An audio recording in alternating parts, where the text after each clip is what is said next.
धीरे धीरे बुझती एक पुरानी लौ, जैसे किसी अधूरे राज की आखिरी सांस हो। और उसी खामोशी में एक ऐसा सच छिपा था जो सिर्फ महसूस किया जा सकता था, कहा नहीं जा सकता था।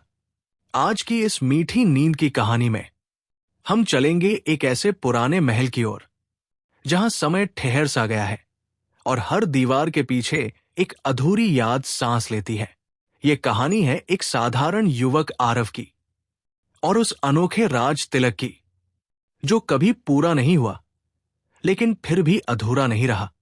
इस कहानी में आपको मिलेगा रहस्य, सुकून और एक ऐसी धीमी रोशनी जो दिल के बहुत गहरे कोनों तक उतर जाती है। तो अपनी आंखें हल्की सी बंद कर लीजिए, सांसों को धीमा कर लीजिए और इस कहानी को बस महसूस कीजिए। धीरे धीरे बुझती हुई एक पुरानी दिए की लौ, जैसे किसी अधूरे सच को अब भी अपने अंदर छुपाए बैठी हो। और उसी रोशनी में एक नाम हर रात दीवारों पर चुपचाप उभर आता था। उस छोटे से गांव के किनारे जहां मिट्टी के घरों के बीच समय भी थककर ठहर जाता था, वही एक पुराना महल खड़ा था। न बहुत भव्य, न पूरी तरह टूटा हुआ, बस जैसे किसी बीते राज का शांत गवाह, जिसकी खिड़कियों पर जमी धूल हर सुबह हल्की धूप के साथ चमकती और फिर शाम होते होते फिर से खो जाती। उसी महल में रहता था आरव, एक साधारण सा युवक जिसकी आंखों में हमेशा कुछ अनकहा ठहरा रहता था, जैसे वो हर चीज को देखता कम और महसूस ज्यादा करता हो। गांव के लोग कहते थे कि वो थोड़ा अलग है, क्योंकि जहां बाकी लोग हंसी में दिन काट देते थे, वहां आरव अक्सर उस पुराने महल की टूटी सीढ़ियों पर बैठा रहता, हाथ में एक फीकी पड़ चुकी चिट्ठी लिए, जिसे वो हर दिन पढ़ता था जैसे उसमें कुछ नया लिखा हो, जबकि उस चिट्ठी के शब्द सालों पहले ही धुंधले हो चुके थे। और महल के अंदर एक कमरा ऐसा भी था जिसकी लकड़ी की दरवाजा हमेशा आधा खुला रहता। हवा चलती तो वो धीरे धीरे चरमराता, जैसे कोई अंदर से उसे बंद करना चाहता हो पर कभी कर नहीं पाया। उसी कमरे के कोने में एक पुराना आईना रखा था, जिसके किनारों पर दरारें थी और बीच में धुंधली सी परछाई हर बार कुछ अलग दिखाती थी। आरव जब भी वहां जाता, कुछ देर उस आईने के सामने खड़ा रहता, जैसे खुद को नहीं किसी और को ढूंढ रहा हो। और हर बार जब वो लौटता, उसके कदम थोड़े भारी हो जाते, जैसे कोई याद फिर से उसके साथ चलने लगी हो। गांव के बुजुर्ग अक्सर धीमे स्वर में कहते कि ये महल पहले एक राजा का था, एक ऐसा राजा जिसका राज तिलक कभी पूरा नहीं हुआ। कहते हैं कि उस रात जब तिलक होना था, अचानक सब कुछ बदल गया। दिए बुझ गए, शंख की आवाज रुक गई और सुबह होते होते राजा जैसे हवा में घुल गया। बस एक अधूरी रस्म, एक अनकहा सच और एक खाली सिंहासन पीछे छोड़कर। और शायद उसी अधूरी कहानी का कोई टुकड़ा अब भी इस महल में भटकता था। आरव को ये सब बचपन से सुनने को मिला था, पर उसने कभी इन बातों को सिर्फ कहानी नहीं माना। उसके लिए ये जैसे किसी अपने की याद थी, जिसे वो समझ नहीं पा रहा था पर छोड़ भी नहीं पा रहा था। हर शाम जब सूरज ढलता और आसमान हल्का नारंगी हो जाता, आरव उस कमरे में जाकर उस आधे खुले दरवाजे को और थोड़ा खोल देता, जैसे किसी के आने की जगह बना रहा हो, और फिर धीरे से उस चिट्ठी को आईने के सामने रख देता। हवा हल्की सी चलती और चिट्ठी का कोना कांपता, जैसे उसमें अब भी कोई सांस बाकी हो। एक दिन जब बारिश के बाद की मिट्टी से खुशबू उठ रही थी और महल की दीवारों पर पानी की बूंदें चुपचाप फिसल रही थी, आरव ने पहली बार उस चिट्ठी के पीछे कुछ उभरा हुआ महसूस किया। उसने उसे पलटा तो हल्की सी रेखाओं में एक प्रतीक बना था, एक तिलक जैसा चिन्ह जो पहले कभी उसने नहीं देखा था। और जैसे ही उसकी उंगलियां उस चिन्ह को छूती है, कमरे में रखा दिया अचानक थोड़ा तेज जलने लगता है। हवा जैसे एक पल को ठहर जाती है और आईने की धुंधली सतह पर एक आकृति उभरती है, एक राजा की परछाई, सिर पर अधूरा मुकुट, आंखों में अजीब सी शांति और थोड़ी सी प्रतीक्षा। आरव का दिल जोर से नहीं धड़कता, बस थोड़ा गहरा हो जाता है, जैसे उसे डर नहीं पहचान महसूस हो रही हो। और उसी पल उसे समझ आता है कि ये कहानी सिर्फ उस महल की नहीं, शायद उसकी अपनी भी है। अगले कुछ दिनों तक वो और भी चुप हो जाता है। गांव वालों को लगता है कि वो पहले से भी ज्यादा खो गया है, पर असल में वो कुछ जोड़ रहा होता है। यादों के छोटे छोटे टुकड़े जो अब धीरे धीरे साफ होने लगे थे। उसे सपनों में वही महल दिखने लगता है, पर थोड़ा अलग, ज्यादा रोशन, ज्यादा भरा हुआ।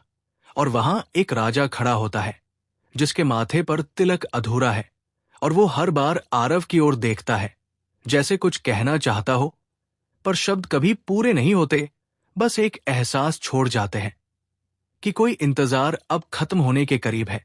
और एक शाम, जब आसमान में हल्की ठंडी हवा चल रही थी और गांव के घरों में दिए जलने लगे थे, आरव ने उस पुराने कमरे में जाकर पहली बार दरवाजा पूरी तरह खोल दिया। चरमराहट की आवाज पूरे महल में गूंजी, जैसे सालों से बंद कोई रास्ता अब खुला हो। उसने चिट्ठी को उठाकर अपने सीने से लगाया और आईने के सामने खड़ा हो गया और धीरे से बोला, अगर ये कहानी मेरी है तो शायद इसे पूरा करना भी मुझे ही होगा। और उसी क्षण आईने की सतह पर हल्की सी रोशनी फैलती है, जैसे कोई सुबह बहुत धीरे धीरे जम ले रही हो। और उस रोशनी में वो अधूरा तिलक थोड़ा और स्पष्ट हो जाता है, जैसे किसी लंबे इंतजार के बाद सच अब खुद को दिखाने लगा हो। अगर ये कहानी आपकी पलकों को हल्का सा सुकून दे रही हो, तो बस इसे अपने दिल में धीरे से बसने दीजिए। शायद कुछ कहानियां सुनने के लिए नहीं, महसूस करने के लिए होती है। और उसी उभरती हुई रोशनी में, जैसे आईने की सतह कोई रास्ता बन गई हो, आरव ने अपनी परछाई को पहली बार अपने जैसी नहीं, बल्कि किसी और की तरह देखा।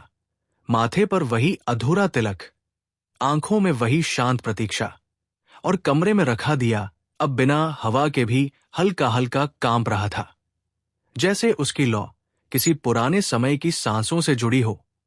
आरव ने धीरे से अपनी उंगलियां उस आईने की सतह पर रखी, और ठंडे कांच के पीछे उसे एक अजीब सी गर्माहट महसूस हुई, जैसे कोई उसे पहचान रहा हो। उसी पल उसके मन में कुछ छवियां धीरे धीरे खुलने लगी। महल अब वैसा टूटा हुआ नहीं था। दीवारों पर रंग थे, गलियारों में धीमी आवाजें थी, और एक विशाल आंगन में लोग इकट्ठा थे, सबकी निगाहें एक ही दिशा में, जहां एक सिंहासन सजा था और उसके सामने रखा था एक थाल जिसमें चंदन और हल्दी से बना तिलक अधूरा पड़ा था, जैसे किसी ने उसे पूरा करने से पहले ही समय रोक दिया हो। आरव ने आंखें बंद की तो उसे वही आंगन फिर दिखा, लेकिन इस बार वहां एक हल्की सी उदासी थी, जैसे सब कुछ होते हुए भी कुछ कमी रह गई हो। और उस भीड़ के बीच एक चेहरा बार बार उभरता, एक वृद्ध राजपुरोहित का, जिनकी आंखों में चिंता नहीं, बल्कि एक गहरा रहस्य छिपा था। जैसे वो जानते थे कि ये तिलक उस दिन पूरा नहीं होना चाहिए था। और जैसे ही ये विचार आरव के मन में आता है, कमरे की हवा थोड़ी भारी हो जाती है। दीवारों की दरारों से आती ठंडी हवा अब एक कहानी सुनाने लगती है, बहुत धीमे, बहुत सधे हुए शब्दों में, जैसे कोई कह रहा हो कि हर अधूरापन गलती नहीं होता, कुछ अधूरे तिलक समय की रक्षा के लिए छोड़ दिए जाते हैं। आरव ने धीरे से अपनी आंखें खोली और देखा कि उसके हाथ में पकड़ी पुरानी चिट्ठी अब पहले से थोड़ी साफ दिख रही थी, जैसे उसके अक्षर धीरे धीरे लौट रहे हों।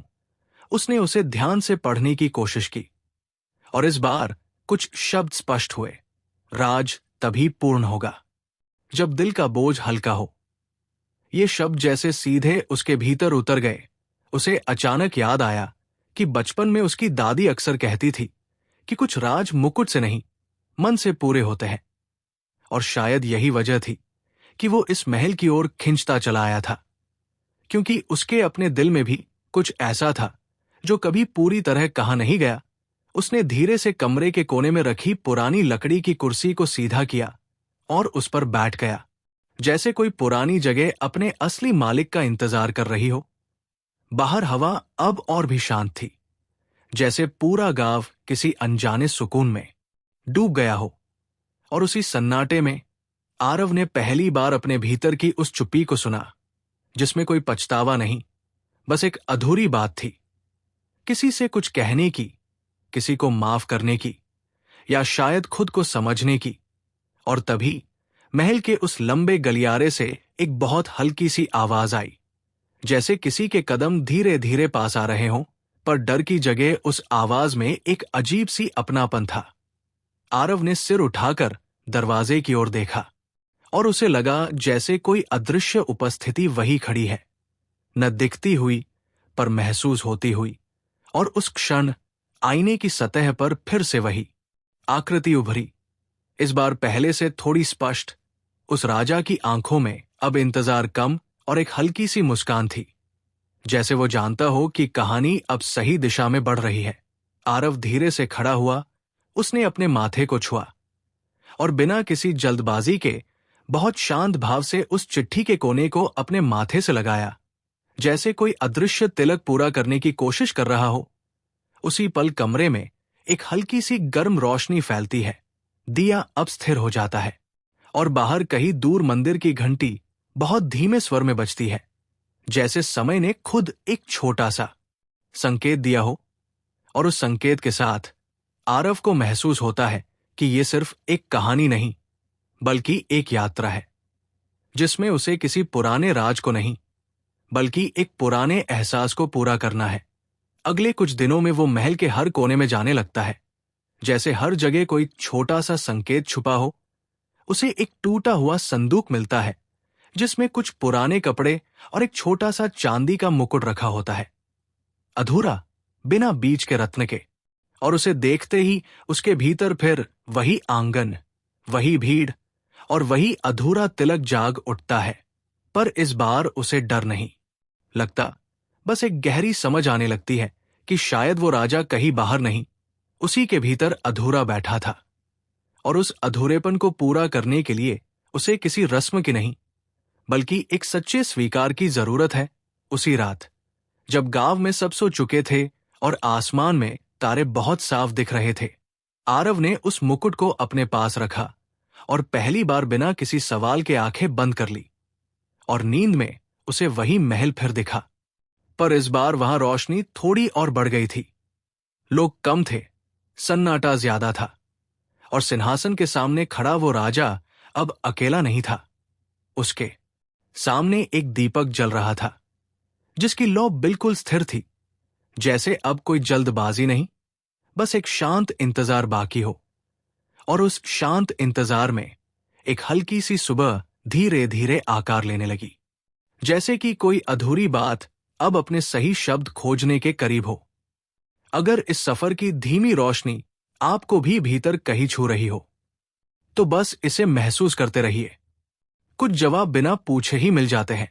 और उसी शांत इंतजार की उस हल्की सुबह में, जैसे समय ने अपनी चाल और भी धीमी कर दी हो, आरव ने खुद को उस स्वप्न के भीतर खड़ा पाया, जहां महल अब लगभग जाग चुका था, लेकिन फिर भी उसमें एक गहरी चुप्पी बनी हुई थी, जैसे हर दीवार किसी अंतिम सत्य के सुनने की प्रतीक्षा कर रही हो। आंगन के बीच रखा वो दीपक अब पहले से थोड़ा उजला था, उसकी लौ बिल्कुल स्थिर, बिना डगमगाए, जैसे किसी ने उसे भीतर से थाम रखा हो। और उसी रोशनी में वह राजा फिर दिखाई दिया। इस बार उसके चेहरे पर एक अजीब सी कोमलता थी, जैसे वो अब किसी उत्तर की नहीं, बस एक स्वीकार की प्रतीक्षा कर रहा हो। आरव ने धीरे धीरे उसके पास कदम बढ़ाए, और जैसे जैसे वो करीब आता गया, उसके भीतर की यादें भी परत दर परत खुलने लगी। एक बचपन जिसमें उसने किसी अपने को बिना कुछ कहे खो दिया था, एक रिश्ता जो बिना विदाई के अधूरा रह गया था, और एक ऐसा वादा जो कभी पूरा नहीं हो पाया। ये सब बातें उसने कभी जोर से नहीं सोची थी, बस अपने अंदर कहीं दबा दी थी, जैसे पुराने कमरे में बंद कोई संदूक जिसे खोलने की हिम्मत कभी नहीं हुई। लेकिन आज उस शांत स्वप्न में वो संदूक खुद ब खुद खुलने लगा, और उसमें से निकलती हर याद एक हल्की सी टीस के साथ साथ एक अजीब सा सुकून भी दे रही थी, जैसे दर्द अब बोझ नहीं, बल्कि समझ बनने लगा हो। आरव ने उस दीपक के पास जाकर घुटनों के बल बैठते हुए अपनी हथेलियां उसकी गर्माहट के करीब रखी, और बहुत धीमे स्वर में जैसे खुद से ही बात कर रहा हो। उसने कहा कि शायद उसने बहुत समय तक अपने ही मन को अधूरा रखा। शायद उसने उन शब्दों को कभी बाहर आने ही नहीं दिया जो उसके भीतर हर रात गूंजते थे। और जैसे ही ये शब्द उसके भीतर से निकलते हैं, स्वप्न का वह महल थोड़ा और साफ हो जाता है। दीवारों की दरारें भरने लगती है और हवा में एक हल्की सी सुगंध घुल जाती है, जैसे पुराने दिनों की कोई याद अब बोझ नहीं बल्कि एक कोमल स्पर्श बन गई हो। तभी उस राजा ने धीरे से अपना हाथ उठाया और अपने अधूरे तिलक को छुआ। उसकी उंगलियों के नीचे वो चिन्ह हल्का सा चमका और उसी क्षण आरव को महसूस हुआ कि ये तिलक किसी राज की पहचान नहीं बल्कि एक मन की अधूरी स्वीकृति का प्रतीक था, जिसे पूरा करने के लिए किसी और की नहीं, बस अपने भीतर की सच्चाई की जरूरत थी। और तभी जैसे किसी अनदेखे संकेत से आंगन के कोने में रखा एक पुराना पात्र धीरे धीरे चमकने लगा। उसमें वही चंदन और हल्दी का तिलक था, शांत, बिना किसी जल्दबाजी के, जैसे वर्षों से किसी सही क्षण का इंतजार कर रहा हो। आरव ने बहुत सावधानी से उस पात्र को उठाया। उसकी उंगलियों में एक हल्की सी कंपी थी, लेकिन डर नहीं था, बस एक गहरी समझ थी कि यह क्षण किसी जीत या हार का नहीं बल्कि एक स्वीकार का है। उसने धीरे से अपनी आंखें बंद की और उस तिलक को अपने माथे पर लगाने से पहले एक लंबी सांस ली, जैसे अपने भीतर के हर अधूरे शब्द को, हर अनकहे दर्द को, हर छूटे हुए रिश्ते को एक साथ महसूस कर रहा हो। और फिर बिना किसी आवाज के बहुत कोमलता से उसने वो तिलक अपने माथे पर लगा लिया। उसी पल जैसे पूरा स्वप्न एक हल्की रोशनी में डूब गया। कोई शोर नहीं, कोई उत्सव नहीं, बस एक शांत गहरा सुकून, जैसे किसी ने भीतर की एक पुरानी गांठ को धीरे से खोल दिया हो। और उस रोशनी में वो राजा धीरे धीरे मुस्कुराया। उसका मुकुट अब भी अधूरा था, लेकिन उसके चेहरे पर अब कोई प्रतीक्षा नहीं थी, जैसे उसने अपना काम पूरा कर लिया हो। और तभी वो आकृति बहुत धीरे धीरे धुंधली होने लगी, जैसे वो अब कहीं बाहर नहीं बल्कि पूरी तरह आरव के भीतर समा रही हो। उसी क्षण आरव की आंख खुली। वो उसी पुराने कमरे में था, वही आधा खुला दरवाजा, वही आईना, वही दिया, लेकिन सब कुछ थोड़ा अलग लग रहा था, जैसे हर चीज में अब एक हल्की सी जीवंतता लौट आई हो। उसने धीरे से आईने में खुद को देखा और उसे लगा जैसे उसकी आंखों में पहली बार कोई भारीपन नहीं बल्कि एक कोमल उजाला है। उसने अपने माथे को छुआ। वहां कोई दिखाई देने वाला तिलक नहीं था, पर एक हल्की सी गर्माहट अब भी बाकी थी, जैसे वो निशान अब बाहर नहीं भीतर बन चुका हो। कमरे की हवा अब पहले जैसी भारी नहीं थी बल्कि बहुत हल्की, बहुत शांत, जैसे किसी ने वहां से सालों पुरानी प्रतीक्षा को धीरे से विदा कर दिया हो। और उसी सन्नाटे में बाहर से आती सुबह की पहली किरण ने उस आईने को छुआ और उसकी सतह पर एक पल के लिए वही तिलक फिर से हल्का सा चमका, फिर धीरे धीरे गायब हो गया, जैसे अब उसकी जरूरत नहीं रही। आरव ने बहुत धीरे से मुस्कुराते हुए उस पुरानी चिट्ठी को उठाया और इस बार उसे पढ़ने की कोशिश नहीं की, बस अपने सीने से लगा लिया, जैसे अब शब्दों की नहीं, एहसास की जरूरत थी। और उस क्षण उसे समझ आया कि कुछ राज खोने के लिए नहीं, समझने के लिए होते हैं, और कुछ अधूरे तिलक इसलिए रहते हैं ताकि हम एक दिन उन्हें अपने भीतर पूरा कर सकें, बिना किसी शोर के, बिना किसी प्रमाण के, बस एक शांत स्वीकृति के साथ। और उसी शांत स्वीकृति में महल के उस पुराने कमरे ने जैसे पहली बार एक गहरी सांस ली, जैसे कोई लंबा इंतजार अब सच में पूरा हो गया हो। अगर इस सुकून की हल्की सी लहर आपके भीतर भी उतरी हो, तो बस उसे थामे रहिए। शायद यही वो खामोश जवाब है जिसकी हमें लंबे समय से तलाश थी। और उसी गहरी सांस के बाद जैसे महल ने अपने भीतर की चुप्पी को थोड़ा और मुलायम कर लिया हो, आरव ने महसूस किया कि अब उस जगह की खामोशी पहले जैसी खाली नहीं बल्कि किसी अनकह सुकून से भरी हुई है, जैसे दीवारों ने अपनी पुरानी थकान उतार दी हो और हर कोना अब हल्की रोशनी को अपने अंदर समेटे बैठा हो। वो धीरे धीरे उस कमरे से बाहर निकला तो गलियारे में फैली धूप की पतली परत उसके कदमों के साथ चलने लगी, जैसे हर कदम के साथ कोई पुरानी कहानी पीछे छूटती जा रही हो। और बाहर आंगन में पहुंचकर उसने देखा कि हवा अब पहले से ज्यादा नरम है।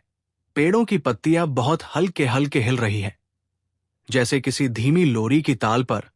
उसी क्षण उसे लगा कि ये महल अब सिर्फ एक बीती हुई कहानी का अवशेष नहीं, बल्कि एक नई शुरुआत की जगह बन चुका है, जहां अधूरेपन को छुपाया नहीं जाता, बल्कि धीरे धीरे समझा और अपनाया जाता है।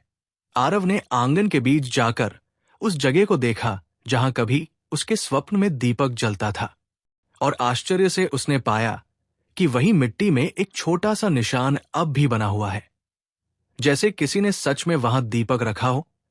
उसने बिना किसी जल्दबाजी के पास पड़ी एक छोटी मिट्टी की कटोरी उठाई, उसमें थोड़ा सा तेल डाला और एक सूती बत्ती रखकर उसे जला दिया। लो बहुत छोटी थी, लेकिन स्थिर, और उस स्थिरता में एक गहरी शांति थी, जैसे अब कुछ भी अधूरा नहीं, बस शांत है। उसी समय उसे याद आया कि वो चांदी का अधूरा मुकुट अभी भी उस पुराने संदूक में रखा है। वो वापस उस कमरे में गया, संदूक खोला और बहुत सावधानी से उस मुकुट को बाहर निकाला। उसकी सतह पर जमी धूल अब भी वही थी, पर उसकी चमक जैसे भीतर से लौट आई थी। बीच में जहां रत्न होना चाहिए था, वहां अब भी खाली जगह थी, पर उस खालीपन में अब कोई कमी महसूस नहीं हो रही थी, जैसे वो खाली स्थान किसी बाहरी चीज के लिए नहीं, बल्कि एक अनुभव के लिए छोड़ा गया हो। आरव ने उस मुकुट को अपने हाथों में थामकर कुछ पल आंखें बंद कर ली, और उसे लगा जैसे वो खाली स्थान अब धीरे धीरे भर रहा है, किसी पत्थर से नहीं, बल्कि एक एहसास से, एक हल्की सी रोशनी से, जो बाहर से नहीं, भीतर से आ रही थी।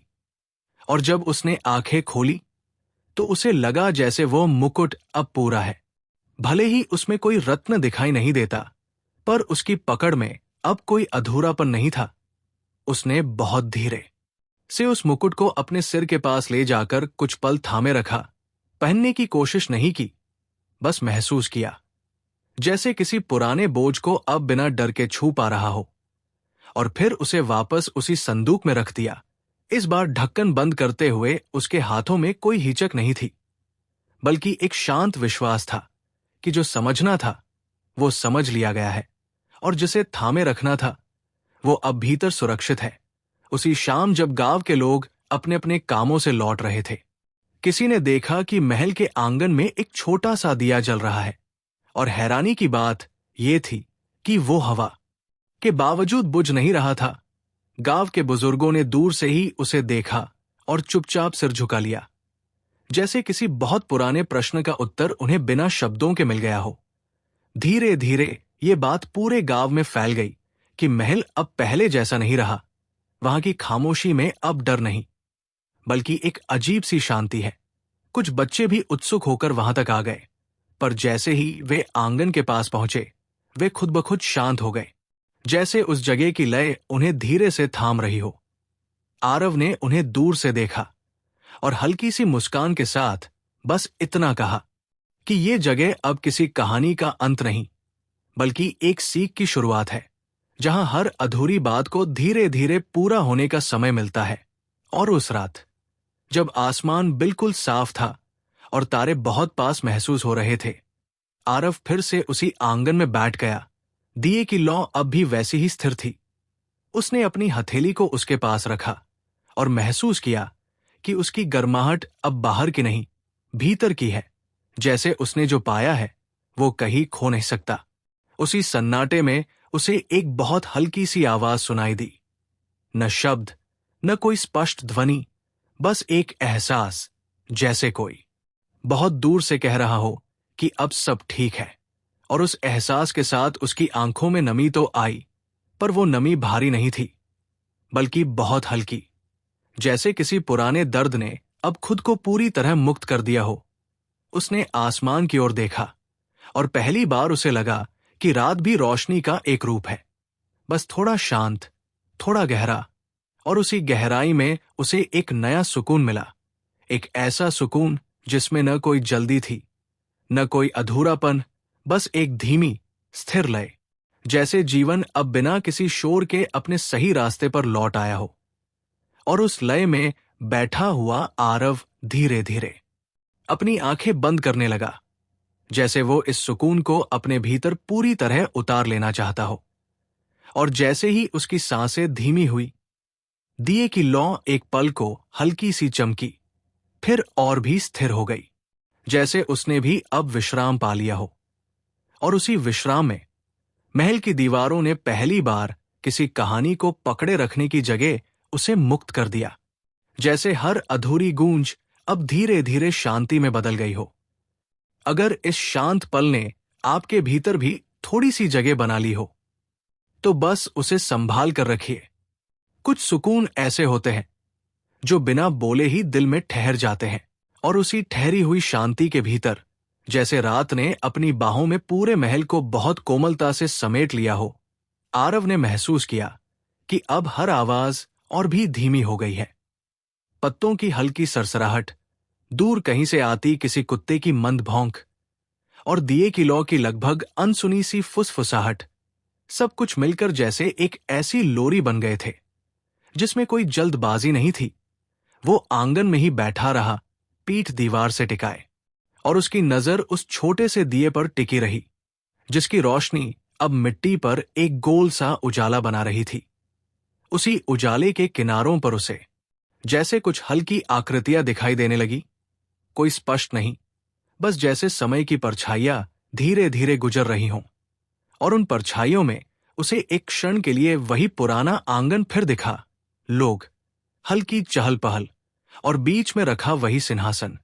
पर इस बार उसमें कोई खालीपन नहीं था, न कोई अधूरी रस्म, बस एक शांत पूर्णता, जैसे जो होना था वो बिना शोर के पूरा हो चुका हो। आरव ने आंखें झपकाई तो वह दृश्य धीरे धीरे मिट गया, लेकिन उसके भीतर एक गहरा भरोसा छोड़ गया कि कुछ कहानियां सच में खत्म नहीं होती, वे बस अपना रूप बदल लेती है और हमारे भीतर एक शांत जगह बना लेती है। उसने अपनी हथेलियों को जमीन पर रखा और मिट्टी की हल्की ठंडक को महसूस किया, जैसे वह उसे याद दिला रही हो कि हर शुरुआत यहीं से होती है, साधारण, शांत, बिना किसी आडंबर के। उसी पल उसे लगा कि शायद इस महल की तरह ही उसका अपना मन भी अब किसी भारी बोझ से मुक्त हो चुका है, और जो खाली जगह बची है वो किसी कमी की नहीं बल्कि नई रोशनी के लिए है। वो धीरे धीरे उठा और आंगन के चारों ओर नजर दौड़ाई। हर कोना अब परिचित लग रहा था, जैसे वो जगह उसे अपना मान चुकी हो। उसने उस दिए के पास जाकर बहुत सावधानी से उसकी लौ को अपनी हथेली से ढकते हुए थोड़ा संभाला, ताकि हवा उसे छूकर भी बुझा न सके। और उसी स्पर्श में उसे एक अजीब सी संतुलन की अनुभूति हुई, जैसे बाहर की छोटी सी कोशिश भीतर के बड़े सुकून से जुड़ गई हो। कुछ देर बाद वो महल के बाहर की ओर बढ़ा। रात का आसमान अब और भी गहरा हो चुका था, लेकिन उसमें फैले तारे जैसे और पास आ गए थे। रास्ते पर हल्की नमी थी और उसके कदम बहुत धीमे, बहुत संतुलित थे, जैसे वो कहीं पहुंचने की जल्दी में नहीं, बल्कि हर कदम को महसूस करते हुए चल रहा हो। गांव के किनारे पहुंचकर उसने पीछे मुड़कर महल की ओर देखा। वहां आंगन में जलता वो छोटा सा दिया अब भी दिखाई दे रहा था, बहुत छोटा पर बिल्कुल स्थिर। और उस स्थिरता में एक ऐसी बात थी जो शब्दों में नहीं कही जा सकती, जैसे कोई बहुत पुराना वादा अब शांतिपूर्वक निभ गया हो। अगले दिन सुबह जब सूरज की पहली किरणें गांव की छतों पर उतरी, तो लोगों ने महसूस किया कि हवा में कुछ बदला है। कोई बड़ी बात नहीं, बस एक हल्की सी सहजता, जैसे सब कुछ थोड़ा आसान हो गया हो। कुछ बुजुर्ग जो अक्सर महल का नाम सुनकर चुप हो जाते थे, उन्होंने उस दिन बिना किसी डर के उसकी ओर देखा, और उनके चेहरों पर एक शांत स्वीकृति थी, जैसे उन्होंने भी भीतर ही भीतर कुछ छोड़ दिया हो। आरव अपने छोटे से घर के बाहर बैठा था, हाथ में वही पुरानी चिट्ठी, लेकिन इस बार वो उसे पढ़ नहीं रहा था, बस उसकी सतह पर उंगलियां फेर रहा था, जैसे अब शब्दों की नहीं, उस एहसास की जरूरत थी जो उसमें कभी छिपा था। उसने धीरे से चिट्ठी को मोड़ा और अपने पास रख लिया, जैसे वो अब किसी जवाब की नहीं, बल्कि एक याद की तरह उसके साथ रहेगी। दिन बीतते गए और वो महल अब गांव के लिए किसी डर की जगह नहीं रहा। कुछ लोग वहां जाकर चुपचाप बैठने लगे। कुछ बच्चे उसके आंगन में खेलते हुए भी अचानक शांत हो जाते, जैसे उस जगह की लय उन्हें भीतर तक छू जाती हो। और हर शाम बिना किसी के जलाए उस आंगन में एक दिया अपने आप जल उठता, न बहुत तेज न बहुत धीमा, बस उतना कि अंधेरे को नरमी से छू सके। और ये देखकर किसी को आश्चर्य नहीं होता, क्योंकि अब वह किसी रहस्य की बात नहीं, बल्कि एक स्वाभाविक सी बात लगने लगी थी, जैसे कुछ चीजें समझ में आए बिना भी सही लगती है। एक रात जब हल्की ठंडी हवा चल रही थी और दूर कहीं से बांसुरी की बहुत धीमी धुन आ रही थी, आरव फिर से उस महल के आंगन में बैठा। उसने आंखें बंद की और अपने भीतर झांका। वहां अब कोई भारीपन नहीं था, न कोई अधूरी पुकार, बस एक गहरा स्थिर सुकून, जैसे एक लंबी यात्रा के बाद वो अपने ही भीतर लौट आया हो। उसी क्षण उसे लगा कि वह राजा, वो अधूरा तिलक, वो पुरानी प्रतीक्षा, सब कुछ अब किसी अलग रूप में बदल चुका है। अब वे बाहर नहीं, बल्कि उसके भीतर एक शांत रोशनी बनकर बस गए हैं। और उस रोशनी में न कोई सवाल है न कोई जवाब, बस एक सरल सा स्वीकार। उसने बहुत धीरे से अपनी हथेली को अपने माथे पर रखा, जहां कभी उसने उस तिलक की गर्माहट महसूस की थी। और अब भी वहां एक हल्की सी शांति थी, जैसे वो निशान मिटा नहीं, बल्कि और गहरा हो गया हो, बस दिखाई नहीं देता। और उस अदृश्य निशान के साथ उसने एक लंबी शांत सांस ली, जैसे हर श्वास के साथ वो उस सुकून को और गहराई तक उतार रहा हो। और उसी गहराई में उसे एक बहुत कोमल सी खुशी महसूस हुई, न हंसी न कोई उत्साह, बस एक शांत मुस्कान, जैसे जीवन ने बिना शोर के उसे कुछ बहुत जरूरी समझा दिया हो। और उस समझ के साथ महल के उस छोटे से दिए की लौ एक बार फिर हल्की सी झिलमिलाई, फिर बिल्कुल स्थिर हो गई, जैसे अब उसे भी पता था कि उसका काम पूरा हो चुका है। अगर इस कहानी की ये धीमी रोशनी आपके भीतर भी कहीं ठहर गई हो, तो बस उसे महसूस करते रहिए। शायद यही सच्ची शांति का पहला स्पर्श है। और उसी स्थिर लौ की आखिरी झिलमिलाहट के साथ, जैसे रात ने अपनी सबसे कोमल परत खोल दी हो, आरव ने महसूस किया कि अब भीतर और बाहर के बीच कोई दूरी नहीं रही। जैसे जो कुछ वो इतने दिनों से ढूंढ रहा था, वो हमेशा से उसके ही भीतर शांत बैठा था, बस पहचान का इंतजार कर रहा था। वो आंगन में कुछ देर और बैठा रहा, आंखें बंद, सांसें धीमी और मन बिल्कुल हल्का, जैसे किसी ने उसके भीतर की हर गांठ को बिना दर्द के धीरे धीरे खोल दिया हो। और जब उसने आंखें खोली तो आसमान के किनारे एक बहुत हल्की सी उजली रेखा दिखाई दी, सुबह की पहली आहट, जो बिना शोर के हर चीज को नए सिरे से छूने आती है। महल की दीवारें उस रोशनी में अब और भी शांत लग रही थी, जैसे उन्होंने अपने भीतर की सारी कहानियों को अब विश्राम दे दिया हो। आरव धीरे से उठा। उसके कदम अब पहले से भी हल्के थे, जैसे हर कदम किसी बोझ को नहीं, बल्कि एक सुकून को साथ लिए चल रहा हो। उसने आखिरी बार उस छोटे से दिए की ओर देखा, जिसकी लौ अब भी स्थिर थी, और उसे ऐसा लगा जैसे वो लौ अब किसी मिट्टी के दिए में नहीं, बल्कि उसके अपने दिल में जल रही है, धीमी, कोमल और अडेग। वो बिना कुछ कहे महल के दरवाजे की ओर बढ़ा।